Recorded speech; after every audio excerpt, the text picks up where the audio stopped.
Good morning, everyone, and welcome to another episode of Dreams Unveiled. Back in the studio with Dawn Whitaker and Melissa Salazar. We have a dream for you that is complex and interesting and has many, many facets to it. So I'm ready to get started. Yeah, let's hear it, Dawn. Okay.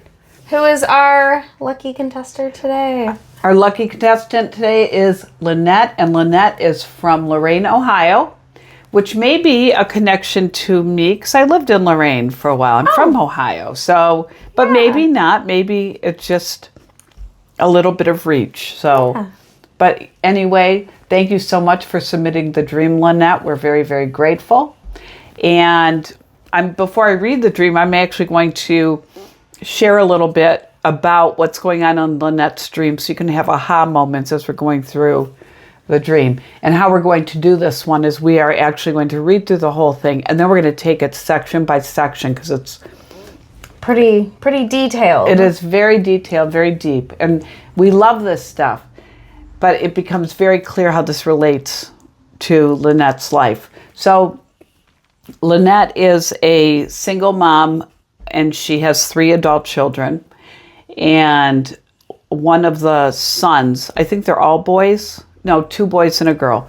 One of the sons is having issues in the relationship he is in and is really putting this on mom in such a huge way.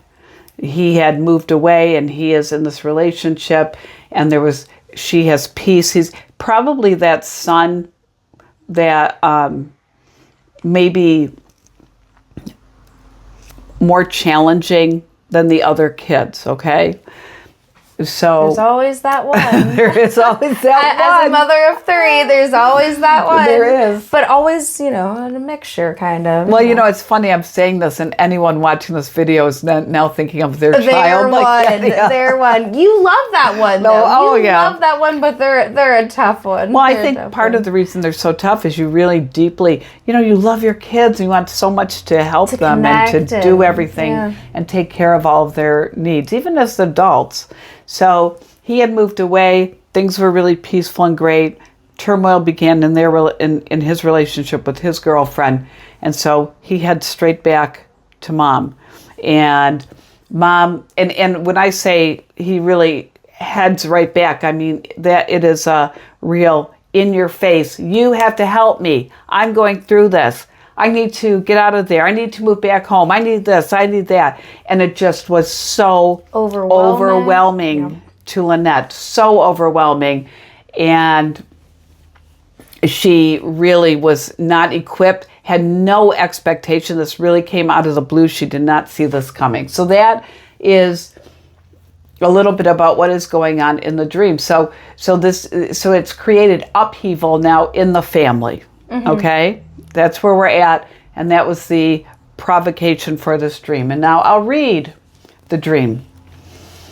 I was at a family reunion event. My sister, my cousin, and my dad, who is deceased, had posted some very divisive things online saying the other political side, naming family members were evil. Family started showing up. My one cousin who was just diagnosed with cancer was wearing white. I hugged her and she didn't want to talk to me. Then somehow I was in a different place with a huge group of people. The actress from Stranger Things was there. I love Stranger Things. This isn't a plug, but I still haven't seen the last season yet. I got to get that done. Millie Bobby Brown. I got to get that done. I know. I went over to her and told her how beautiful she looked in her blue gown and asked if she was pregnant. And she said yes. I left her and went back to people I felt were familiar, but I can't identify.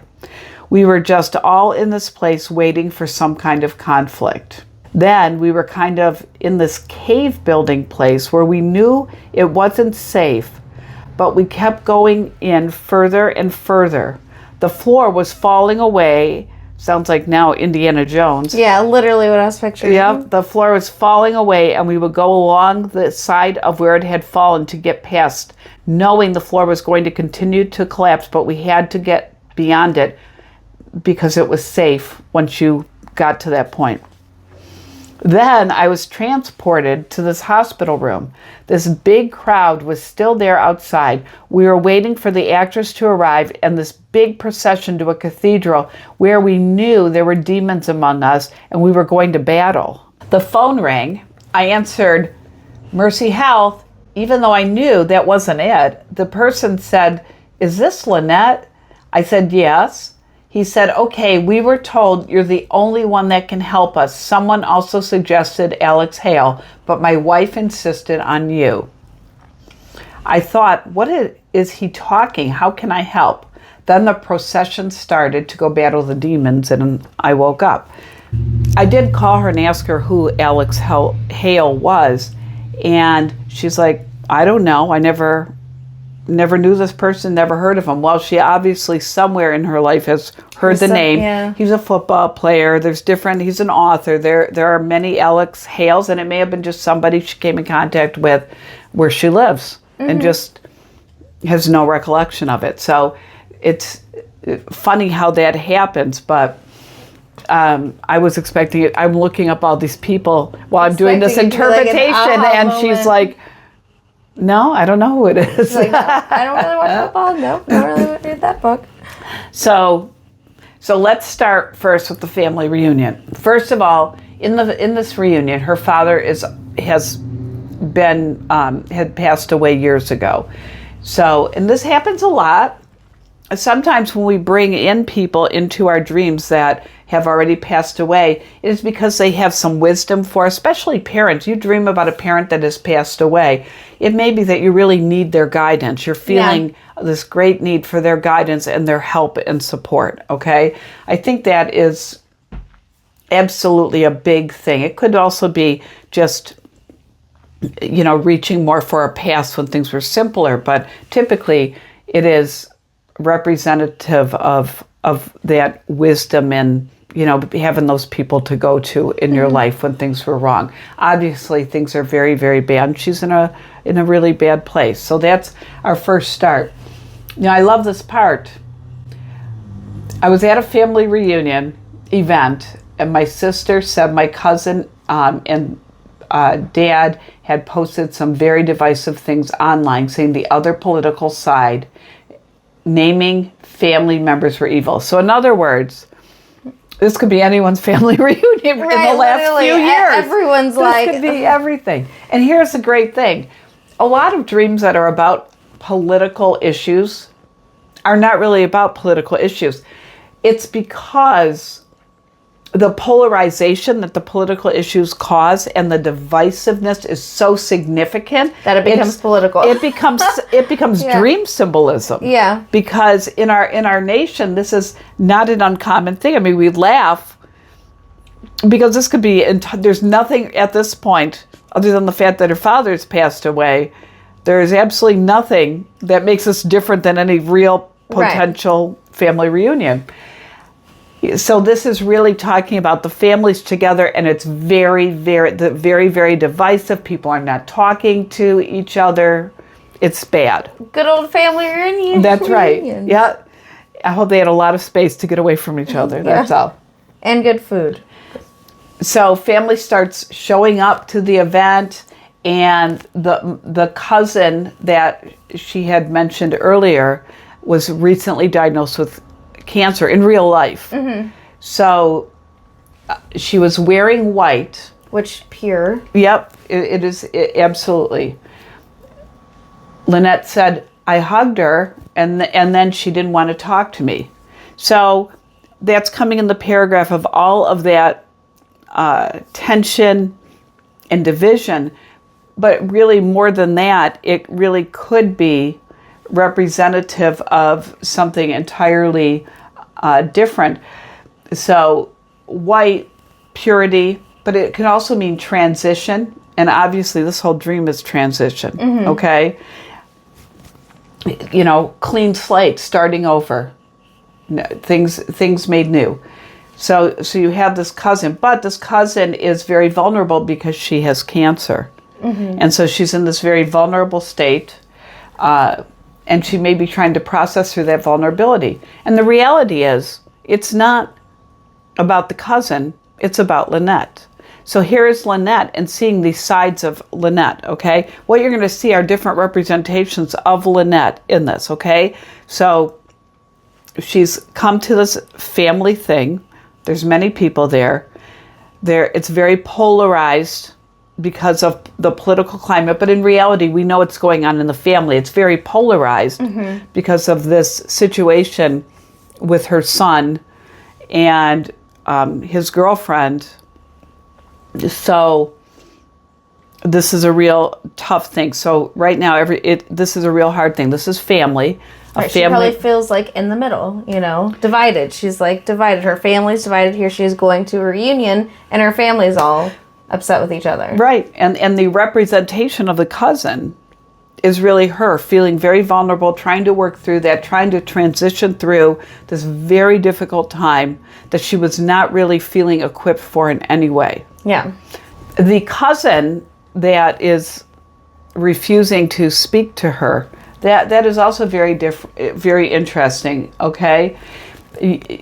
Here Lynette goes in, gives her a big hug. It's showing a sign of helplessness or fear of emotional alienation, okay? You're hugging somebody, they're very vulnerable. I mean, she is being represented by that vulnerability and the transition and all of that, but feeling unable to emotionally connect around her because she's just so shut down and struggling to deal with this. I think there's probably a history there that really has affected her dealing with this situation in particular or as well. So then we move on to the pregnant actress and Stranger Things. Millie Bobby Brown. So if you've ever had a dream about an actor or an actress or some famous personality, typically there is some characteristic that they have that that the dream is actually speaking to. It's not really speaking to the actor or actress themselves. It's just what they're embodying. So if you've seen Stranger Things, there are two possibilities. It could be situational, but it also could be Eleven's like powers? Yes, and characteristic. I actually feel like it's more that. But it could be referring to the upside down. If you've seen Stranger, now you have to watch it just to even understand some of this interpretation. You gotta watch it. So it could be both. Dreams are really great. Your subconscious mind is very efficient, and if you can have multiple meanings to things and have that conveyed with one symbol, great. So it really could be. First of all, she's a very strong character. She's a lead, and she does have powers and capacity to deal with things that other people don't.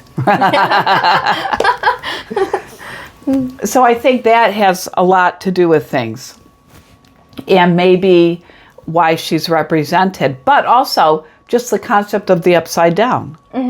And because that is how Lynette's feeling her world is right now, right? She's navigating, everybody's picked their sides now. People are trying to figure out how to deal with this.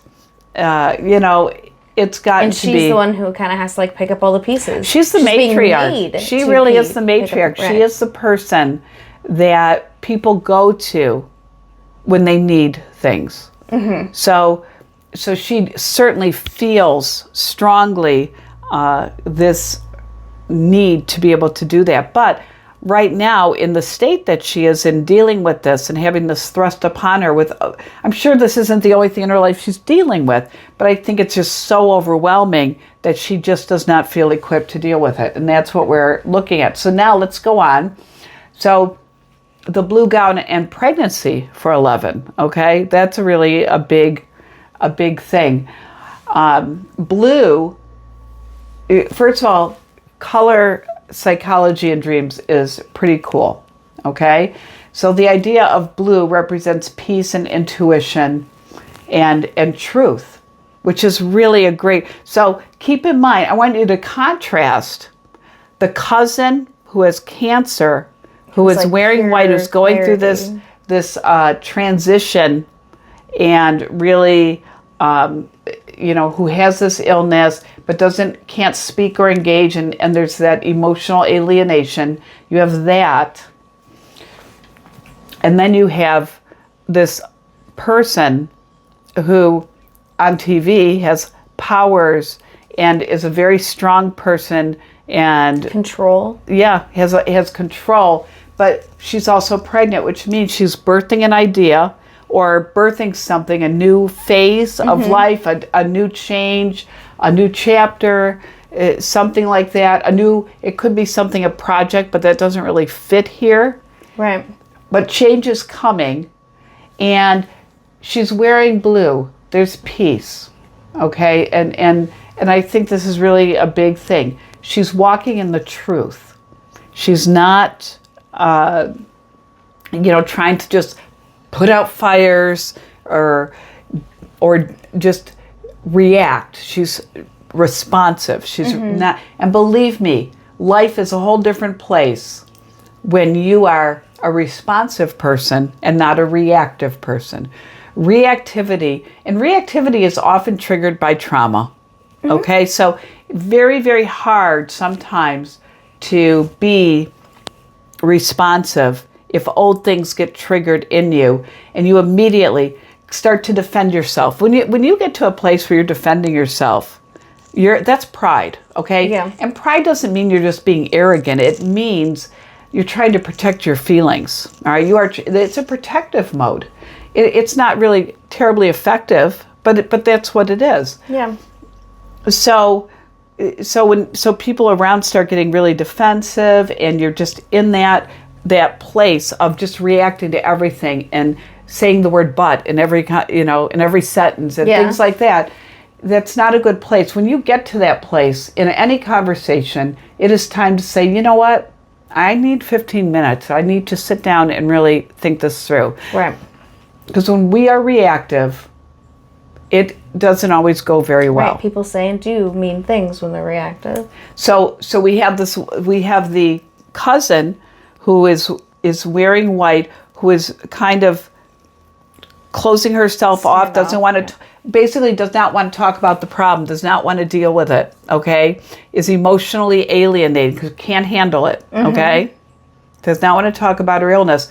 To this person that has power, that's wearing blue, that is in a place of peace, in a place of truth, very calm, very dignified, and in a safe place to be right now. I mean, it's actually a really cool thing. So here's this person kind of oscillating between those two those characteristics. I'm vulnerable, but I got this, I can do this, I can take care of this. So going back and forth, that by itself sometimes can be very tiring. Yeah, but I mean, it's also like, it's good that she's like seeing these different things, that she's aware of both things that are happening, Well, and I want to say... Well, probably after this. After this. Her subconscious mind is aware of that. Her subconscious mind is really trying to sort this out and take care of this. Absolutely.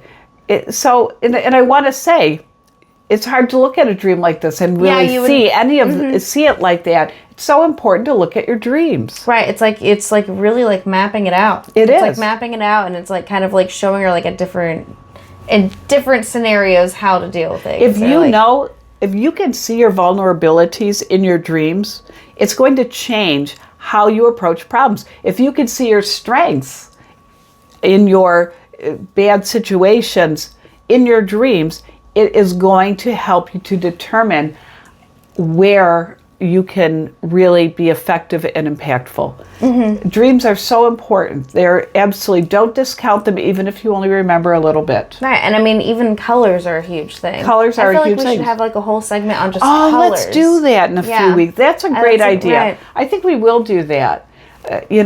Green is a healing color. I mean, there are very different things, and if you're seeing vivid colors in your dreams, or like a particular color, then that is... What color did we have that one time? Well, I did orange before, but that wasn't that one time.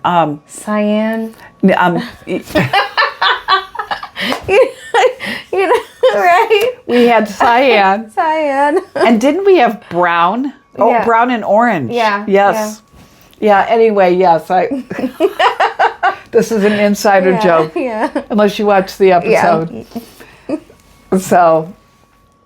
So then there's a fast forward now. Now, first of all, the idea that she's in this group of people and all of that, I'm going to tell you, and they're changing. The groups of people are changing, really shows she feels very judged. She is walking around feeling very judged by all the people that are around. So you start just with the family.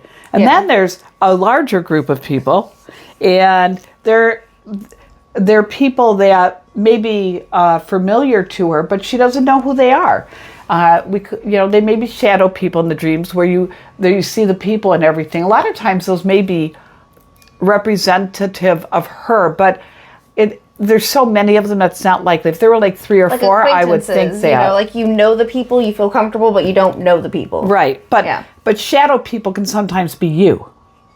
Maybe parts of you that you don't want to deal with, or maybe parts of you that you're not really in touch with very well. Yeah. So, but if you have that many shadow people, I'm going to think, wow, come talk to her. that may be a whole different thing there. So that's, they now suddenly find themselves in a cave.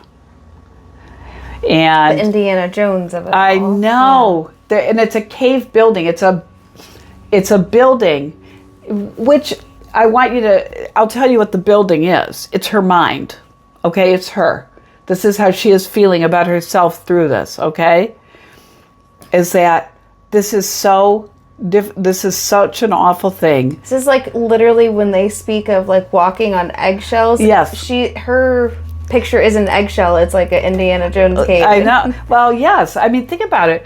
And the floor, just caving in. That's right. The interesting thing about the people she is in this cave building with, I can't tell if it's family or what, but she definitely recognizes it's we. It's more than she.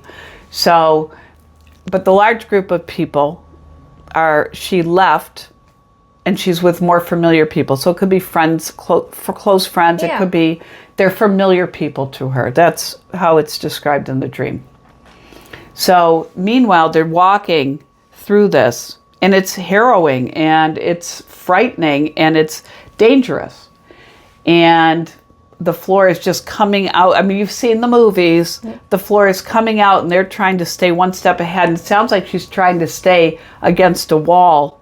Right. Going, to avoid being in the middle of the floor and having it go down. So she has some strategy in this place because she knows we have to get through this. If we don't get through this to the other side, then we're just going to be in this chaos and danger and high alert for my nervous system and all of that. So she recognizes that and she's got to walk through it, but I could see her just. And she's literally walking through it. So the familiar she's with may be part of her. I mean, or it may be her family. But nonetheless, she is the navigator. It sounds like she is leading this and is just very focused on getting through it. Getting through it. So she's eye on the prize, which is right. Like having firm foundation over there. That is absolutely right. So, and then she's transported. In other words, she just shows up at a hospital. And so she's at this hospital, and, what are hospitals and churches? What do they have in common? Healing, right? Healing. And I think that's really a big thing. So, and this is a real deep spiritual battle that she's coming to right now. This is her, I think, where her past meets her current, and this all has to get reconciled. So I think, talking to her, and we didn't have detail about this, but that it sounds to me like this son triggers some past trauma in her life. That's what I expect is going on. I don't know that although this has been just he's a very intense person, according to her, very intense, and really kind of comes at you like, you got to help me, you got to take care of this for me, I need this taken care of, I don't know what to do, which is like, if you have frantic trauma, towards her. then how is that, right? Because he's reactive.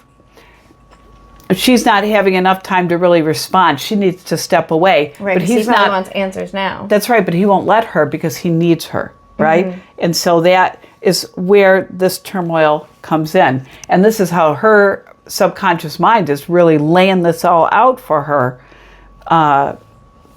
And we're at the place now where you have to get through this. Just get through this. This is her mind. Everything's crumbling around her. Emotionally, she feels, completely alienated. She doesn't know how to deal with things, but she has the strength and resilience. I know.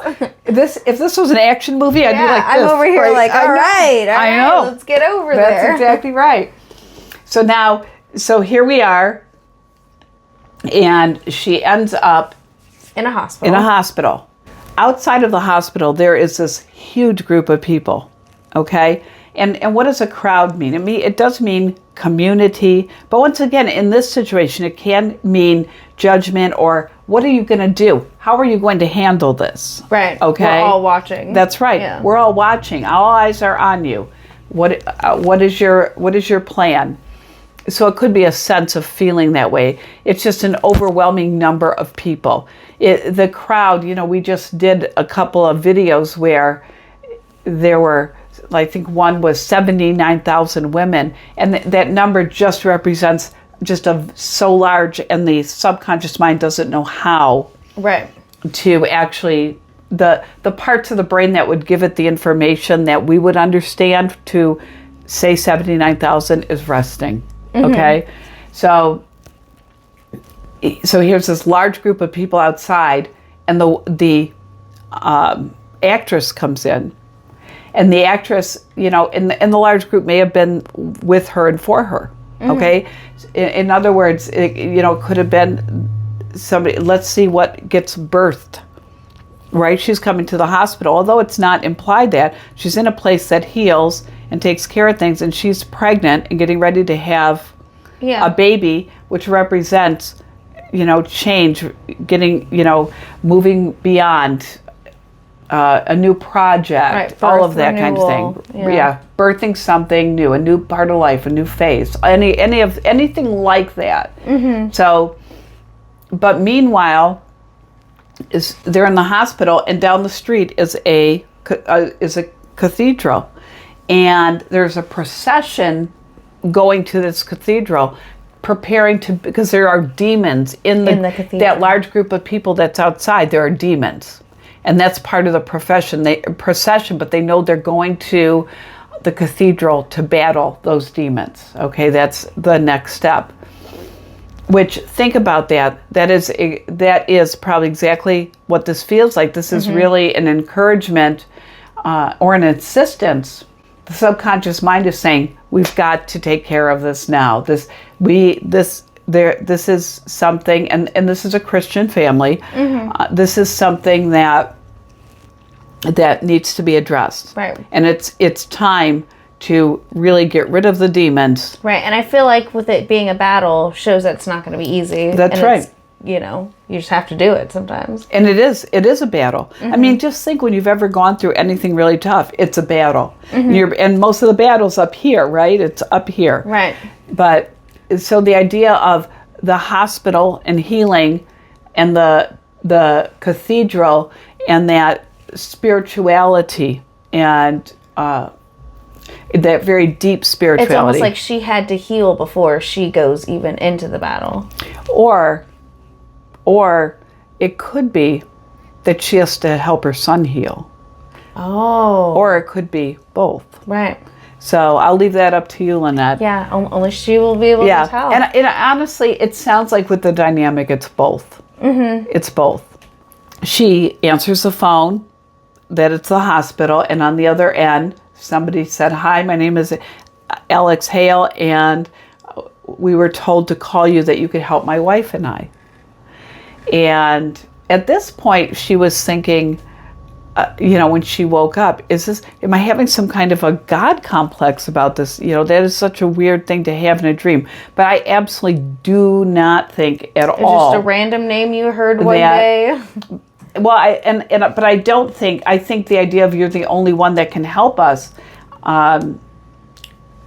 is really because, Lynette, it's an overwhelming burden to you. You're just so overwhelming burden. So the idea of somebody else is calling you now and saying, you are the only one. You're the only one. Your son, you are the only one. You need to be able to help me. It's right? Overwhelming. And you are just extremely overwhelmed.